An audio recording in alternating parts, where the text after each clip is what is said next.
Governor Baker's March 12, 2020 order suspending certain provisions of the open meeting law and the governor's March 15, 2020 order imposing strict limitation on the number of people that may gather in one place, this meeting of the Berkeley Hills Regional School District School Committee is being conducted remotely. Agenda items listed are those reasonably anticipated by the chair. Not all items listed may in fact be discussed, and other items not listed may be brought up for discussion to the extent permitted by law. This meeting is being recorded by CTSB and will be broadcast. The meeting is also being recorded by the committee recorder, other members of the committee, and members of the audience. Minutes will be transcribed, excuse me, and made public, posted to our website once approved. Okay, let's do a roll call just so I know who's here. Molly Thomas. Yes. Jason St. Peter. Here. John Stephen. Here. Diane Singer. Here. Andy Here. Potter. Thank you. Andy Potter. Here. Ann Hutchinson. Okay. Bill Fields, we know, is here, and his love of the Yankees. Rich Mahoney. Here. And I'm here. The only one is Ann, I don't think is done yet. Okay, let's move right into the superintendent's report. And for people who are interested, there are 50 total participants right now. Okay. Superintendent. Yeah, so I've just got three things tonight, really. One is a quick update on Canvas. So folks in the three schools have been working very, very hard on Canvas, and I really appreciate the champions who've been training and supporting their peers around this, and I appreciate everybody else who's working on it. It's a heavy lift, and I want to be clear to both the school committee and parents that the work that the teachers are doing is serious and challenging. And though I do like to hold everybody to really high standards, I want to manage expectations as we start remotely on Monday. I think people have done really well and right by it, but we're building a whole new system, a lot of it from scratch. So be a little patient in the first week or two as we roll it out. The big thing, though, is I want to thank the faculty for all the work they've been doing there. The next thing is we've obviously been spending a lot of time getting ready for the opening of schools. Steve Soul and his folks are running around and doing tons of things. Even though we're starting Monday remotely and kids likely aren't coming in till the 5th, there's a lot that's going on. The nurses have also been working very hard. We're very close to finalizing a procedural document that tries to answer all the questions around COVID and what happens if you have a sniffle and on and on and on. And inevitably, there are going to be more questions than the state DESE and Department of Public Health guidance addresses, and then the nurses with the support of the health group will address that on a case-by-case basis as needed. Those documents we'll share with staff and get some additional feedback on it. We'll share with parents and get some feedback there. And I imagine that they're not in stone, and those documents will continue to evolve over time. So that was the next one. The third thing I'd like to do is address something that came up in negotiations, and typically we wouldn't do this, but we spoke with I wouldn't do this, but we spoke with the negotiating team on the school committee side and the unions, the teachers and the paras on their side. And what I'd like to do is pilot something for 3 weeks. We're working hard on the agreement, and it's not finished yet. And we hope to finish it soon, but there's some time sensitivity there. So I'm going to look at my notes and talk to you a little bit about this, and hopefully garner your support to do this as a 3-week pilot. So we're about to, on Monday, to jump into our initial phase of remote learning, which would be 3 weeks. And while I still would like to encourage staff to work from school, I think there's something wonderful about the opportunities to connect with colleagues face to face. I also think that our internet connections in school are stronger, significantly better than most people's internet connections at home. I would like to allow a subset of staff to reach out to me and work from home as needed. The particular reason I'm targeting this is particularly while we're all remote, people with younger children don't have a place to send their kids. And I'd like to afford people a little bit of flexibility for these 3 weeks to work from home. My assumption and expectation is people will work very hard and meet all their obligations. They'll just be doing it from a different place. We'll keep a careful eye on it. We'll monitor people's effectiveness. And after the 3 weeks, we'll come back with a recommendation. I'm intentionally framing it as a pilot, so there's not an expectation that it continues. It's a 3-week experiment during the remote phase, and we'll revisit it at the end of it. But I think it again, particularly for folks with young children who aren't in a position to send their kids to school because school's not open, it gives them some flexibility. So I'm happy to respond to questions about that if people have questions. And then would like your blessing if you're okay with it. Anyone have any questions? Peter, how many people would this involve, and in what buildings?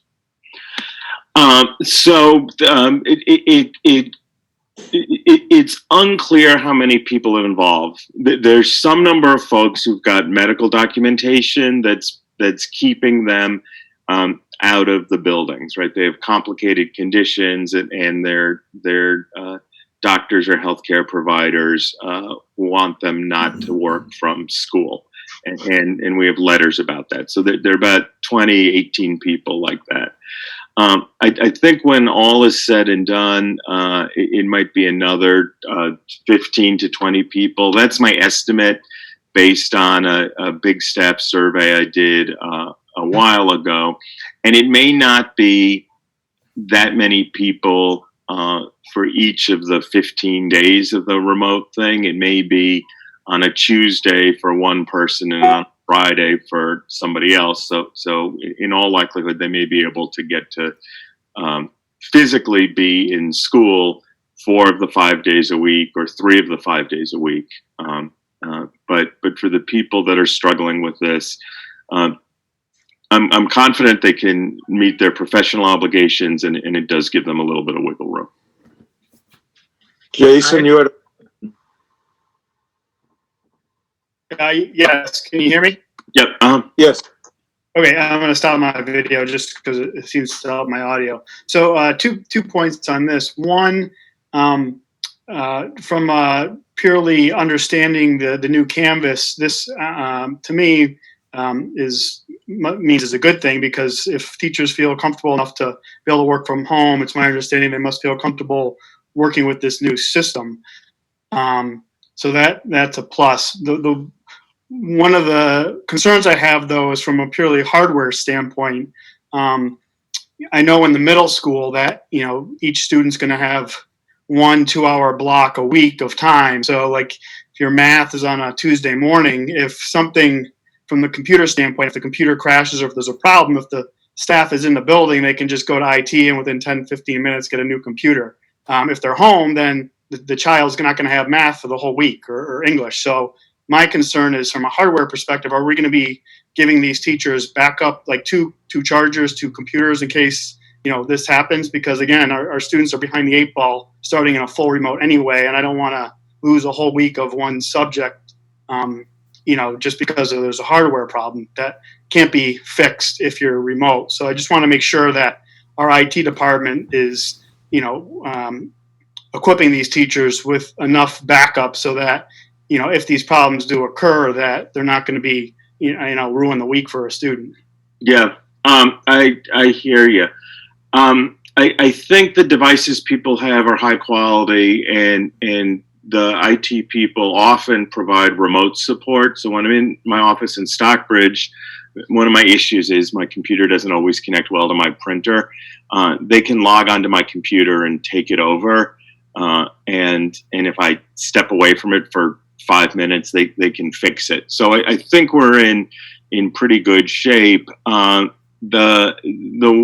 But there are a couple things we can't control, right? So every once in a while, the power goes out around us, or somebody hits a tree and a power line goes down.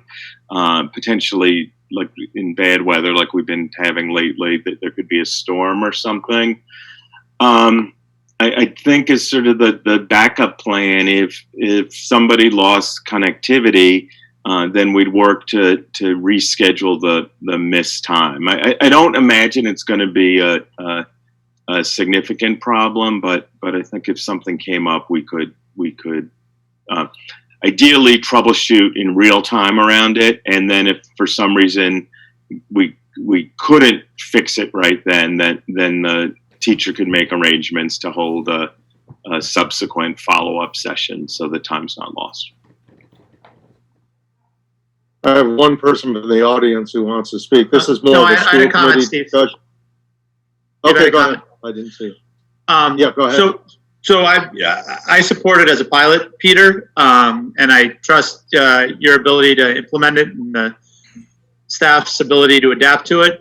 I will say, I supervise over 50 essential employees. We never went fully out, and we called most people back in June, and we implemented a similar kind of pilot program. And even the most well-intentioned, most diligent employees, when the reason for remote work was childcare, there was the qualitative drop-off. It's a very challenging thing to do. And I guess I just ask you to keep an eye on the fact is, if you start to see the same types of trends, it's simply not fair if you have, two different classes, teachers teaching the same thing, one from home, one not from home, and you notice a qualitative difference that one set of students isn't getting the same product. So I'm in a totally different industry. I don't know how it translates, but we've had a work from home program for a couple of years that went well. But when the reason for working from home is childcare, you do, at least my experience, see a drop off. So for the student's sake, I just hope it's monitored closely. Yeah, no, we will monitor it closely, and it's really unusual times, and I appreciate your flexibility around it. 3 weeks is 3 weeks. It'll be very clear at the end of 3 weeks what worked and what didn't, and then presumably at the end of that, then most of the childcare issues evaporate because kids are back in school, or if not in school proper, in preschools or something. So I have one person with a hand up. I assume it's just a question because this is a discussion right now. Naomi DeVos. I apologize if I pronounced your name wrong. That's fine. Yes. So I am Rita Voss. I am the new librarian. And so I have a rising third grader at Muddy Brook. I'm just kind of curious, when you say younger children and being able to stay home with them, do we have an age parameter on what we mean by younger children? No, I'm not making that distinction now. I think it's really individualized, right? So they're probably 13-year-olds who are perfectly competent to be at home alone, and some of us might know 17-year-olds who shouldn't be at home alone, right? Even though from a legal perspective they're good, from a lived perspective they need more support. So I'm not making a distinction. I am most sympathetic to people with toddlers, because even though it was a while ago, I remember that, and that's a challenging parenting time. Okay. And has there been discussion on us being allowed to bring our child with us on campus during these 3 weeks? So the only problem here is we're starting to get into negotiations. Okay. I understand. I just Yeah. was curious if that's kind of Okay, thank you. I appreciate being heard. Yep. Yeah, thank you. Okay. Okay, anyone else from the school? Yeah, I have a question, Steve. Sure. The issue of evaluation, you're talking about maybe this is a negotiation subject too, but the issue of how are you assessing what effectiveness is in regards to remote learning? And I guess I'd like to ask what the criteria is, or does that have to be arranged and negotiated? Exactly what does it mean to measure the effectiveness of? That's kind of a very vague term. Yeah. So, Bill, I'd love to go on a 45-minute monologue rant and tell you all about this, and I'm not saying this to be like not transparent. Obviously, evaluation would be the topic of any negotiation, and it is in this case now. So I'm not gonna address it now. I think in the 3 weeks we'll keep an eye on participation and attendance with kids, and if things are getting posted on Canvas, work and assignments, and if people that are involved in teams, like academic teams or grade level teams, are connecting and participating in those meetings. But the bigger evaluation question is really a subject of negotiation, and hopefully we move forward our work on the negotiating team, and we come back to you with a whole package for your approval. Okay, so my point is that I've always felt that every teacher should have the flexibility to decide whether or not they, as an individual teacher, want to work best at home or best in the school. So is that being ruled out, or is that going to be allowed? On a continuum, your approach is more generous than mine. Mm-hmm. And what I articulated was, my hope is that people come in and work from school. If somebody has a particular reason why they need to work at home, and they reach out to me, I'll accommodate it. But it's not a unilateral statement that everybody can work at home for 3 weeks, right? Some people actually need to come and work from school because their internet connection at home is so lousy that they couldn't meet their professional responsibilities at home. So I really want them to come to school. My general preference is for people to come to school, but there are a whole host of reasons, and I'll be very accommodating around those reasons. Okay, now it just seems to me that if Google and Microsoft can allow all their employees to work from home, we can do the same, and their pay is a lot more than our budget. So my position is that I think it's up to individual teachers to do what they feel is the best way to deliver their curriculum without a mandate. I know the state says their expectation is they come in the building, but I just feel, as I said at the last meeting, that the unintended consequences of that are, if you require teachers to be in the building, and if that's what's going to happen ultimately, then you're treating teachers like grade school kids. The unintended message is that teachers can't be trusted.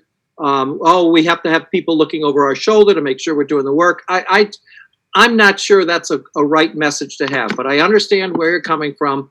So I'll just wait and see what the final package is. Yeah, no, and importantly, like I hope I'm not sending that message. I opened my remarks tonight. Yeah, I understand. Thanking people for all the work they're doing and all the other stuff that's going on. Yep. This is like a short-term compromise in the middle of broader negotiations to give people a little bit of flexibility. Okay. It's framed as a pilot, so we can learn something from it, and then go forward from there. Okay, no, that's fine. Thanks. So, I mean, really good points, things we talked about and think about a lot. Okay, good. Motion to approve the 3-week pilot program. Second. Do I have a second? Second by Andy. Yeah, a motion by Rich. Jason, you have your hand up. Go ahead. Well, I mean, not to beat this point to death, but I mean, these teachers or the administrators, I mean, this is all new. They haven't been teaching online for 10 years. I mean, if they had, then I'd feel a lot more comfortable, but this is a learning curve for all of us. And if the administration, if the principals feel that everything can be done equally well as far as learning, getting up to speed on Canvas, getting up to speed on everything else, I would agree with you. But again, to me, these teachers have been taught to teach in person. These teachers have been taking most of their professional development in person, that face-to-face contact. So I think there's going to be maybe in 10 years after doing this that, they'll be equally adept at going both ways. But to me, it just doesn't make sense that they would be able to teach as well from home as they would in school. But again, that's just opinion. Are you saying that they wouldn't be able to teach as well to an empty classroom as opposed to? No, I'm talking about like desk at home? learning the new management system. I'm assuming there's going to be problems going in or adapting to it, and just being able to be there and to talk face to face with the IT. This is, I guess, how I learn. If someone's teaching me how to do things online or with the computer, I'm actually doing it better with them. Maybe that's just me. Maybe it's different, and maybe I'm old and I'm not adaptable as well. But Jason, I'm 60 years old. I work at home 5 days a week, and I have for quite a few years. So without IT support, IT support's in Boston. So are you teaching? Excuse me? Are you teaching people? I didn't say I was teaching. I'm a professional, though. And actually, Right. yes, I do a lot of online training. So I would say that I agree with Jason. If all things equal, I would prefer, because it's the first 3 weeks and it's a new system, that if all things were equal, that everyone was in the building. But unfortunately, at this point, all things aren't equal. So I think that's what Jason's saying too. So the more people we have in the building, the better. But I think we have to give some flexibility. Well, just a second. I think Peter's solution is equitable. I think it is solid. I think Bill's right. We don't treat the teachers like children. They're professionals as well. They are learning. We're all learning. So let's wait for Peter. Let's wait for Peter's formalized proposal to come to us, and then. Well, we have a motion right now. us. Yeah, it's in front of us now for this. Yeah, the motion's on a 3-week pilot. So let's just give it a try. And we're not setting any kind of long-term policy here one way or the other. So Exactly. So let's go through the roll call. Molly, Aye. Jason, Aye. Sean, Aye. Diane,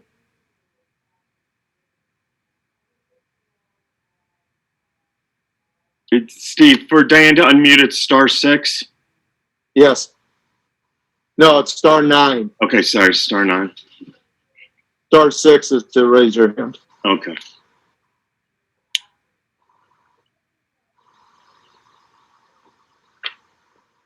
Diane, are you there? I'll go ahead and I'll get back to her. Okay. Andy, Aye. Ann, Yes. Bill, Yes, with flexibility. I'll take that as a yes. I have a yes or no column. I don't have a flexibility column. Rich, yes. and I'm yes. Diane, did you unmute yourself? She might have just called back in. Okay, I'm waiting a second. The motion carries anyway, so. Yeah, it does. I just want to. So it's 8-0. It passes. So I'm here Peter, now. Oh, good. How do you vote on that, Diane? Yes. So it's 9-0. The motion passes. Thank you, everyone. Yeah, thank you. I really appreciate that. So that's really it for my part of the superintendent's report. What I want to transition to now is, well, actually, two other things. In your packet, there's the Richmond extension. So as you know, for the last 4 years, I was the Shaker Mountain superintendent. This year, The school committee gave me direction to be our superintendent and to not work in Hancock and New Ashford, but to be Richmond's superintendent. This got delayed a little because of all the other pressing stuff going on.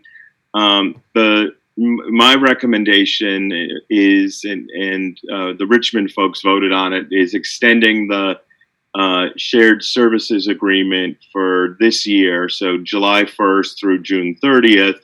And then as we meet with Richmond in October and November with that shared services group, probably no later than December, we'll determine what, if anything, happens after June 30th. Rich, you were involved in it. Do you want to speak to it at all? Yes. One point I think you made it, but it may not be clear to everyone, is the last 3 years or 4 years, I guess, the agreement has been with what was known as the Shaker Mountain Union, which was Hancock, New Ashford, and Richmond. They either have or are in the process of dividing that up. So going forward for this year, Peter will just be the superintendent for Richmond, which is, I think, a far more palatable option in terms of the concerns I know that I had and others had with the drain on Peter and the administration's resources. So for that reason, I'm comfortable moving forward with it. But I do think we have to keep our foot on the pedal in terms of the reevaluation as a long-term plan. I've personally gone a full arc in my time on the school committee to being a big proponent of shared services, to believe that is a flawed policy. It is a separate but equal of education. I support merger with any of our neighboring districts, but I think shared services is not a really great model. But the Richmond people in all the regards have been really good partners. And so I think it's a good plan to continue on with one more year. Yeah, one of the things I would add is that the two other towns which we partnered with, their biggest disadvantage for us was geography, which we didn't, and I'll take full blame for that, we didn't look at very closely. Peter was driving more than he was being superintendent some days, and that just didn't work out. Plus, the amount of time he needs to be in our district it is greater than you can provide to three other towns. So I would agree with Rich on everything he said. Rich, you want to make a motion? I'll jump in real quick. Sure. With Zoom and our new remote opportunities, I'd say that perhaps Peter would have an easier time of doing it. You wouldn't have to drive, right? No, I mean, the good news is Hancock and New Ashford already hired their own part-time superintendent and special ed director, so I'm out of there. I was just being a jerk. Don't worry. Okay, good. and I recognize that immediately. Right, I mean, Richmond's 15 minutes from my house. It's not a big deal. I move that we approve the shared services agreement as presented by the superintendent. I second that. We have a motion by Rich. Hold on. Yeah, I'm not voting. We have discussion next, Sean. All right. Go ahead. So I was under the impression we were trying to get out of this agreement because, number one, we're working on a new high school. And now we have this COVID nightmare, which throws 100 different things on everybody's plate. So we just sort of said, no, we're not going to follow through with that. Or, I mean, and we gave Richmond more than enough time to get themselves a new superintendent. So Sean, let me answer and then you can go on. First of all, what we said to Richmond is we would like to have frank discussions about you joining our district or us forming a new district or doing something. We also have said from the beginning that wasn't going to happen even before COVID in a few months. So we said to Richmond, this will be the last year that we will share a superintendent. We hope we will come to a good conclusion well before this year ends. And we're in the process of having those discussions. And Peter agreed to this. We would not leave Richmond high and dry. And as you suggest, we didn't give them plenty of time. We actually said to them, we'll give you another year so we can really come to a good, hopefully good conclusion or some conclusion, and give them enough time to find a new superintendent if both sides decide that working together past this year isn't going to work. Thank you.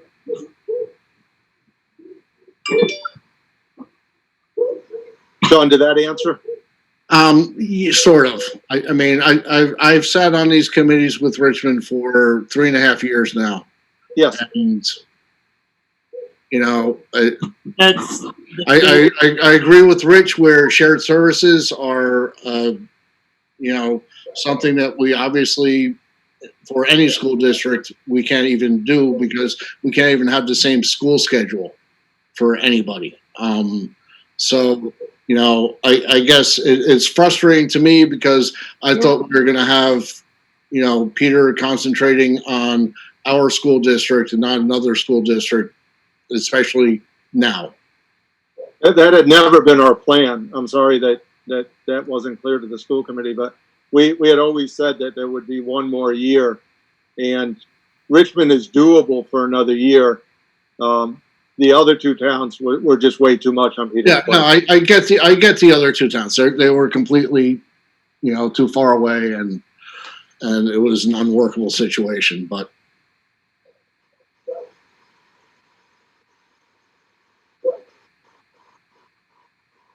bonus. So I have a motion and a second. Molly, Aye. Jason, Aye. John, no, Diane,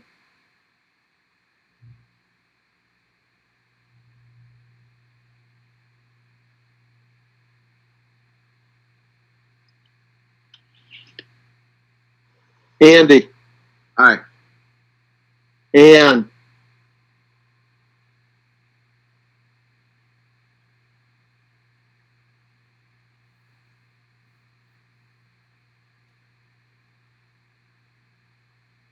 Bill, Yes. Rich, Yes. and yes. Let's go back. Diane, are you there? Yes. Thank you. And Ann.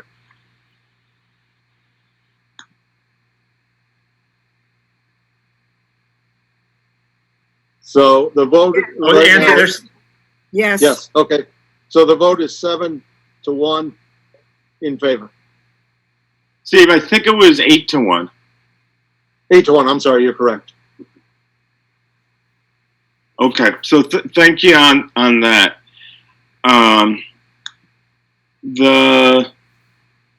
Sorry, I got too many screens open on my own screen.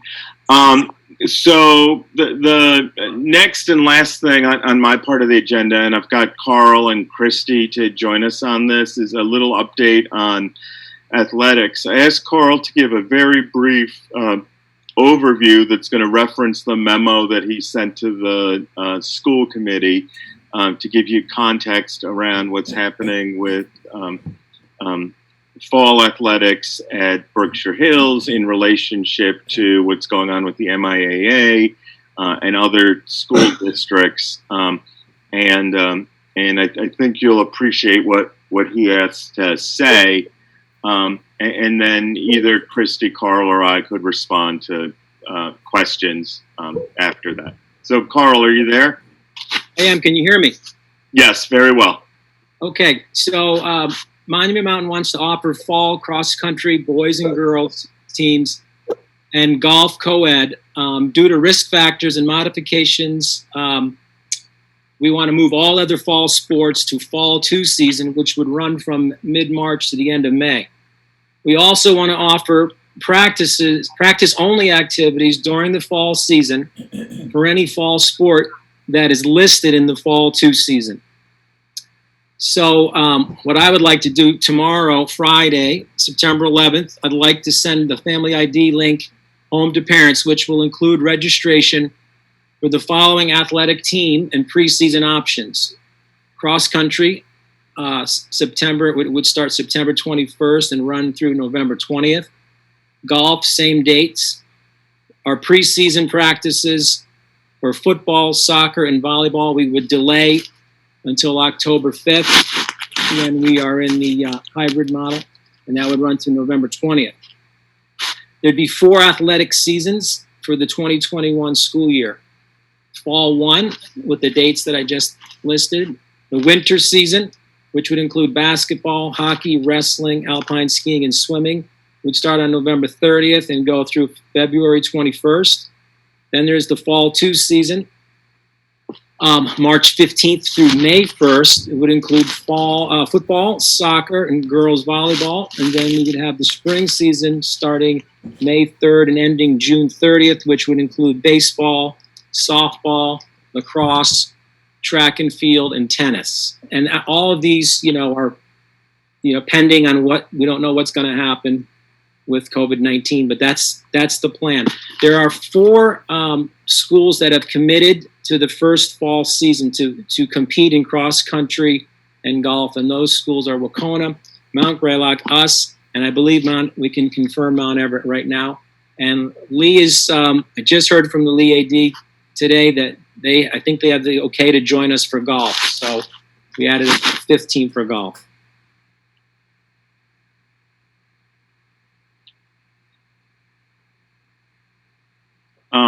One other thing, and Carl may have more to say. Carl, you still there? Yep. Do you have anything else you want to say, or should I talk about the user fees? No, I was. You can take that one, Peter. Sure. Okay, so one of the things that Carl, Christy, Sharon, and I are all universally recommending is while we typically collect user fees for this particular school year, we'd like to waive the user fees. Things are up in the air. People are having a tough time financially. We think there'll be some savings in transportation because we're going to be doing less travel. And we would just like to eat the revenue from the user fees. We think we can cover it in other ways out of our operating budget because that's where the athletic transportation sits. And we think that would be a welcome relief to families. Because the user fee is something that the school committee voted to do, I think I need your support to waive them for a year. Motion to waive the user fees for this upcoming school year. Second. Steve, you're muted. I think what Steve's going to say is he'd like to take a roll call vote, and maybe if there's any. Yes, I was muted because my dog was barking. I didn't think you'd want to hear it. So I have a motion by Rich, a second by Molly. Any discussion on this? Hearing none, Peter is correct. Roll call. I will say just one thing. Yep. I think it's a great idea now. I've always been against the user fees to begin with, so it's an easy vote for me. Roll call vote, Molly. Yes. Jason. Yes. Sean. Yes. Diane.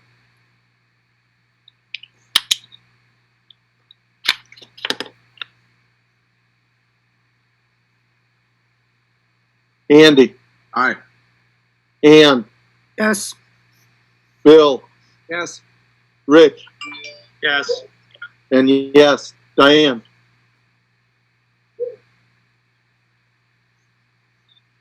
Well, it is a 8-0, so it's unanimous vote. And if Diane gets in, I will surely take it. But so, Peter, we should still make a motion to accept the plan as Carl presented. So moved.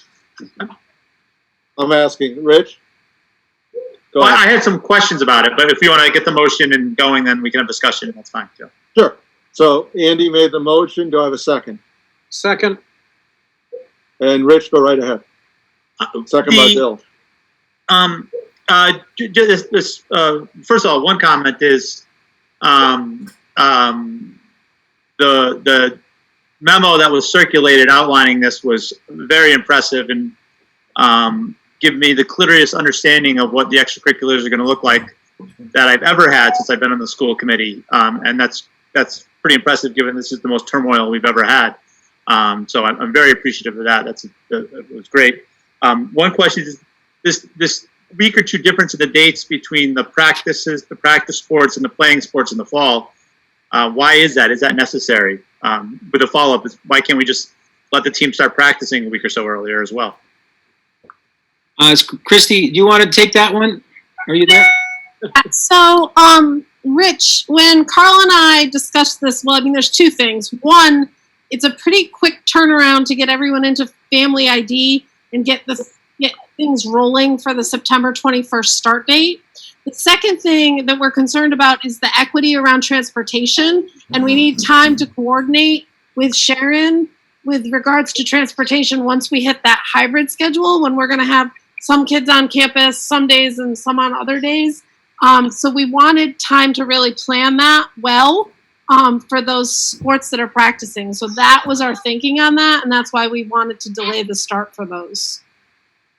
And will we maintain the status quo as far as the kids being able to use the fields like they are now for informal captain's practices? Yes, we weren't planning to change that. We weren't. You didn't think we were, did you, Carl? No, but I see our kids pretty busy. I mean, there's also this youth soccer club league that's going to be starting up as well. But of course, if they want to continue to run captain's practices, that's fine. And so the club league, they'll be using our fields at this time anyways, correct? I think that was approved, right, Peter? It's not decided yet. Yeah, I mean, it doesn't, that's just a decision that Steve and I make in the context of facilities. I'm happy to take any direction from the school committee on it. We're not letting outside groups use our indoor spaces, but we are open to letting outside groups that follow all the guidance, and every group is guided by its own particular guidance. If they follow the guidance, we're comfortable with them using our fields within our own guidelines, and then the guidance specific to that activity, right? So that there's particular guidance for youth soccer. There's different guidance for youth football. Some of it's at the state level, some of it's at the national level. Yeah, I do appreciate, though, Peter, that you pointed out about the indoor spaces, because that's where there was some conversation around whether or not people would be coming in to use the bathroom, and that was something that Steve and I did not feel comfortable allowing, even if there are folks using outdoor spaces. So does that mean that, Carl, I guess this is directed to you, it was a point of, my concern is keeping people out of the building as much as possible, except during the school day. Are we going to have porta potties available? Or is the cross-country team going to use the natural environment? I know Peter and I have been in discussions about this, and we still haven't decided what's the best way to go with that.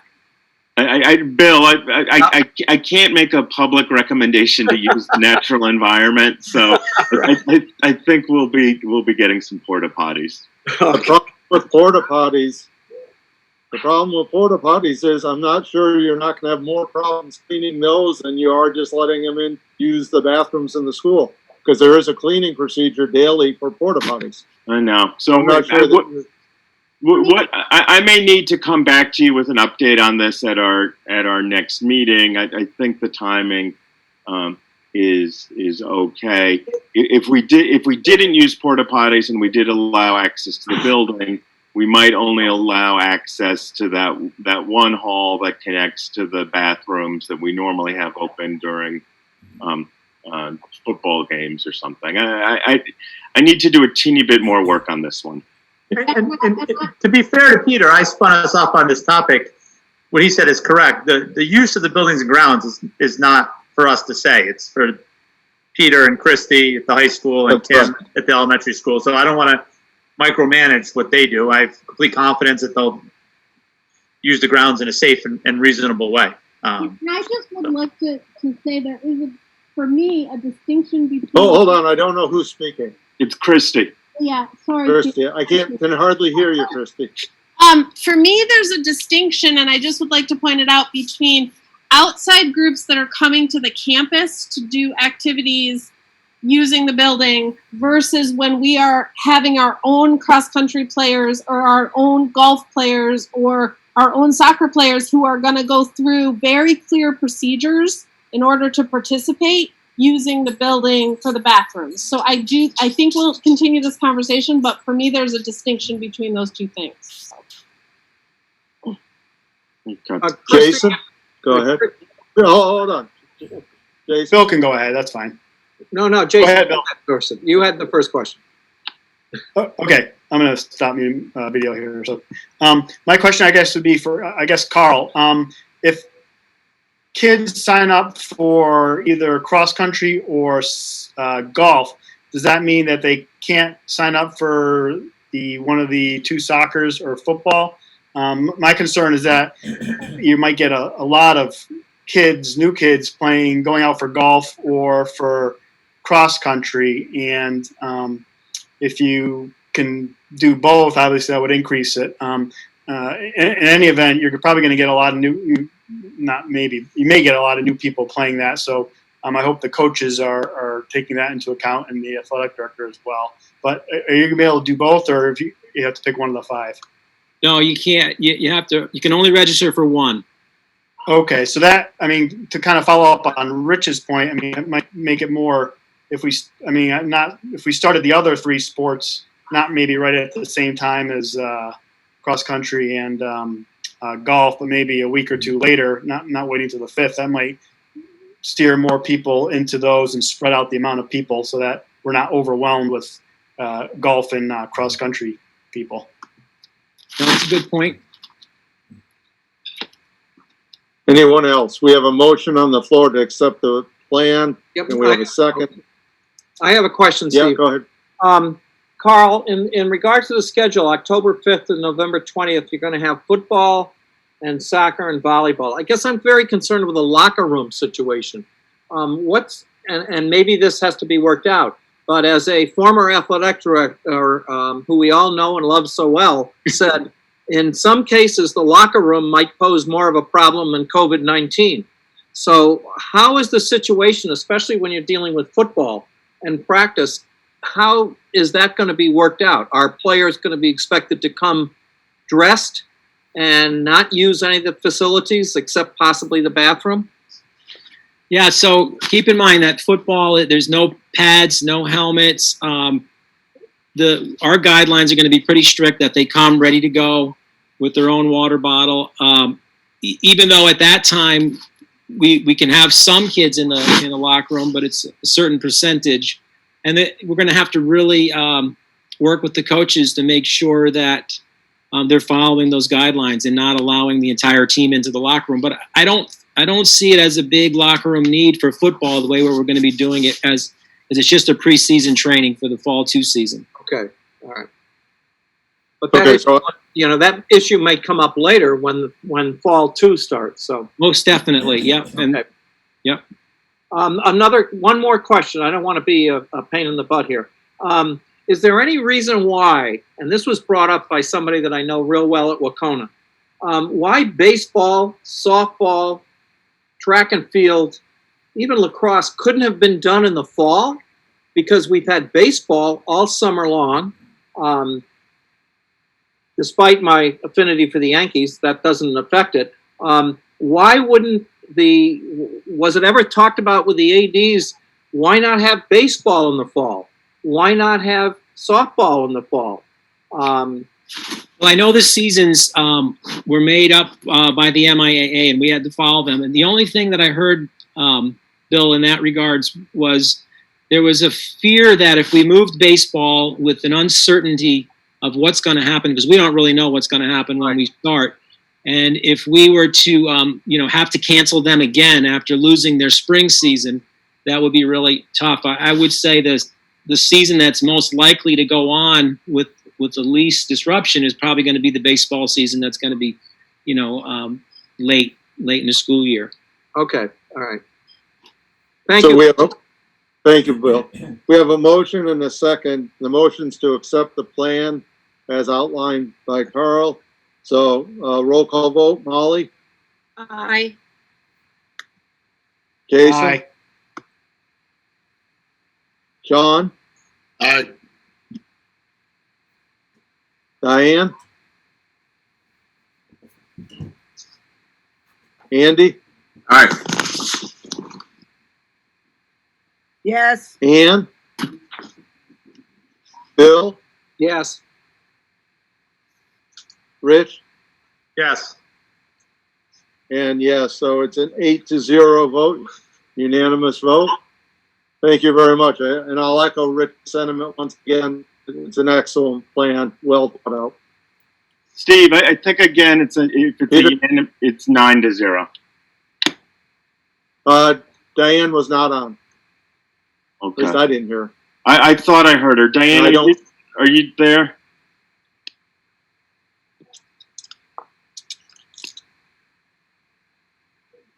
Okay, sorry about that. No, it's okay. It's okay. I can appreciate cast you Diane's vote as a correcting me. yes by proxy. Thanks, everybody. I'll vote twice. Yeah. Okay, Peter, do you have anything else? No, I am happy. Thank you for your support on all these things, and once again, thanks to the teachers and staff who've been working really hard. We're very excited to see kids remotely on Monday, and we're looking forward to connecting with them. I also know a lot of teachers and parents have been connecting by Zoom or telephone over the last week or so, and I appreciate that everybody's made the time to do that. So I'm done, Steve. So a bit of housekeeping for the school committee. Next Thursday's meeting, which was scheduled to be our subcommittee meeting, we will have just a regular meeting. We'll hopefully keep it short, but with COVID and the updates, we need to keep meeting. And meeting as subcommittees is a little tedious, as because some of us are on more than one subcommittee. It would be multiple Zoom links, and I think the COVID updates are more important. So I will take a few public comments before we adjourn. Paul, go ahead.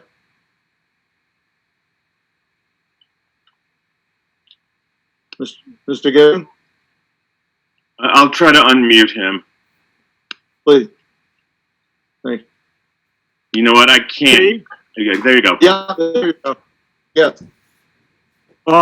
Just a couple of things. One's a quick question. Just wondering what accommodations or modifications were made in the transportation area with respect to last year and also with this year. Do you want to answer? Yeah, no, I'm happy to answer it. So there are two things.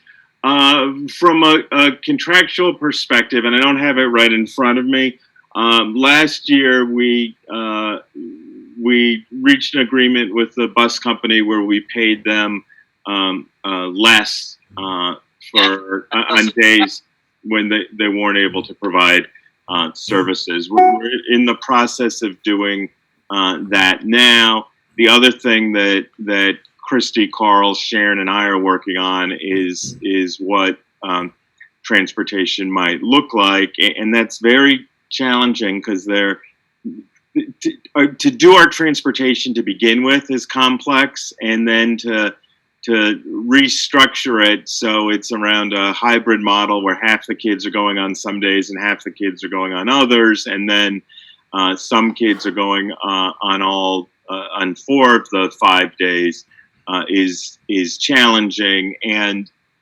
we worked hard to get those lists right, and they still are changing a little bit.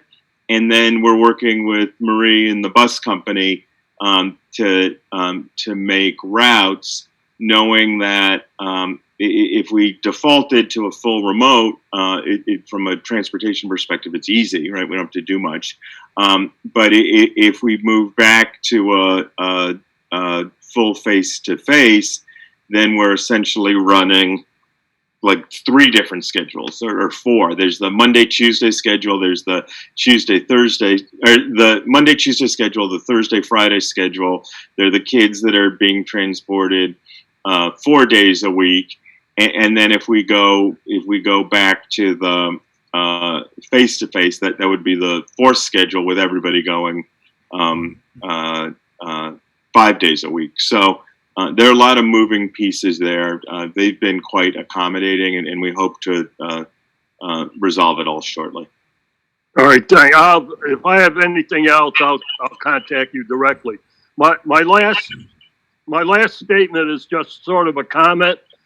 I've been to a lot of these meetings, and I just want to remind everybody, members of the school committee as well as parents who might be listening, that teachers are trying to do their best to serve the students. And people have to remember that teachers are also parents. They have children, they have parents themselves, you know, and this is brand new territory for them. And I would hope that people understand that teachers are being asked to do an awful lot of stuff that they've never had to do before, and I know they're going to do their best.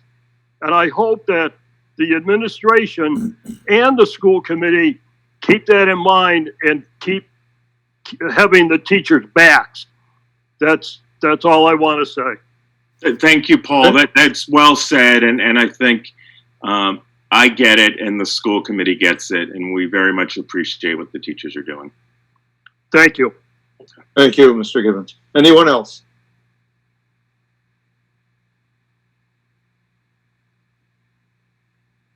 Seeing no one else, we will adjourn by unanimous consent. Thank you very much, everyone. Great. Have a good night, folks. Have a good night. Thank you. Thank you.